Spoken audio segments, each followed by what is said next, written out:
कहानी आशा की किरण। उत्तराखंड के पहाड़ों के बीच बसा एक छोटा सा गांव था, देवगांव।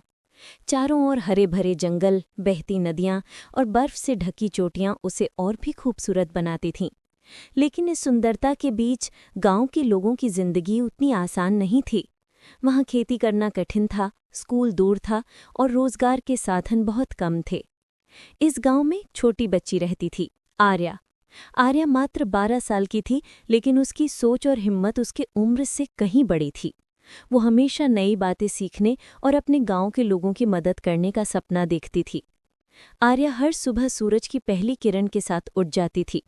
किताबें उसकी सबसे अच्छी दोस्त थीं। उसके पिता, जो किसान थे, उसे अक्सर कहते, आर्या, खेती ही हमारी असली ताकत है। अगर हम मेहनत करें तो ये धरती हमें कभी निराश नहीं करेगी। लेकिन आर्या देखती थी कि उसके गांव के लोग अक्सर परेशान रहते थे। बरसात ज्यादा हो जाए तो फसलें बह जाती और अगर बारिश कम हो तो सूखा पड़ जाता। गांव के बच्चे स्कूल छोड़कर काम पर लग जाते क्योंकि घर चलाने के लिए मजदूरी करनी पड़ती थी।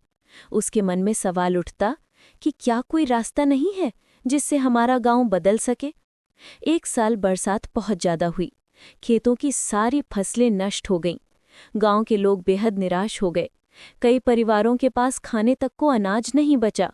लोग सोचने लगे कि अब उन्हें गांव छोड़कर शहर जाना पड़ेगा। आर्या ये सब देख रही थी। उसकी आंखों में आंसू थे। वो चाहती थी कि कुछ ऐसा करे जिससे गांव वालों को उम्मीद मिले। एक दिन उसने स्कूल की लाइब्रेरी से विज्ञान और खेती पर किताब उठाई।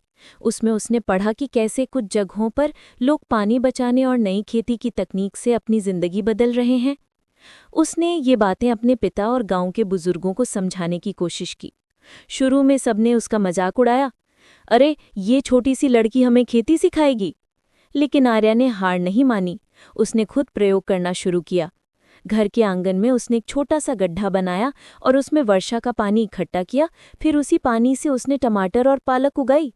कुछ ही दिनों में पौधे हरे भरे हो गए। अब गांव के लोग हैरान थे।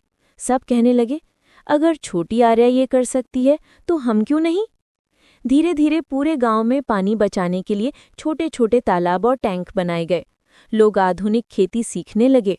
बच्चों ने फिर से स्कूल जाना शुरू कर दिया क्योंकि परिवार को अब मजदूरी पर निर्भर नहीं रहना पड़ा। आर्या को देखकर सब बच्चों में भी सीखने की चाह बढ़ गई। गांव की औरतें भी अब सब्जियां उगाकर बाजार में बेचने लगी। इससे घरों में आमदनी बढ़ी। लेकिन कहानी यहीं खत्म नहीं हुई। अगले साल फिर से एक बड़ी समस्या आई। इस बार नदी का पानी कम हो गया और सूखे की स्थिति पैदा हो गई। गांव वाले फिर से डर गए कि उनकी मेहनत बेकार जाएगी। आर्या ने इस बार और बड़ा कदम उठाया। उसने पास के शहर के एक साइंस कॉलेज को पत्र लिखा और उनसे मदद मांगी। कुछ दिन बाद वहां के प्रोफेसर और छात्र गांव आए और उन्होंने ड्रिप इरिगेशन यानी बूंद बूंद सिंचाई की तकनीक लगाई। अब फसलें कम पानी में भी उगने लगीं। कई सालों की मेहनत के बाद देवगांव का रूप बदल गया था। अब ये गांव पूरे जिले में मिसाल बन चुका था। यहाँ के लोग आत्मनिर्भर हो गए थे। एक दिन जिला अधिकारी गांव आए और बोले, तुम लोगों ने साबित कर दिया कि अगर हिम्मत और एकता हो तो कोई समस्या बड़ी नहीं, और इस बदलाव की असली वजह है आर्या। गांव वालों ने तालियां बजाईं और कहा, आशा की किरण ने हमारा गांव बचा लिया।